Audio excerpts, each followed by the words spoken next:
Merhaba arkadaşlar, yepyeni haberlerle karşınızdayız.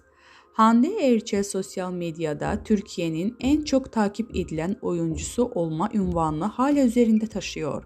Instagram'da 31 milyon takipçisini geride bırakan Hande Erçel, yeni dizisi Bambaşka Biri ile son dönemde sosyal medyanın gündeminden düşmeyen biri oldu.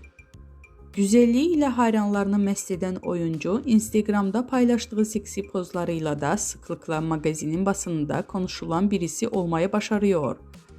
Aşk yaşadığı Hakan Sabancı ile sürekli gazeteler sayfalarını süsleyen ünlü oyuncu, ayrıca internet basınında da yoğun şekilde haberleri yapılan isimlerin başında geliyor. Hande Erçel demek, magazin olsun, dizi olsun, YouTube yayın olsun, reyting anlamına geliyor.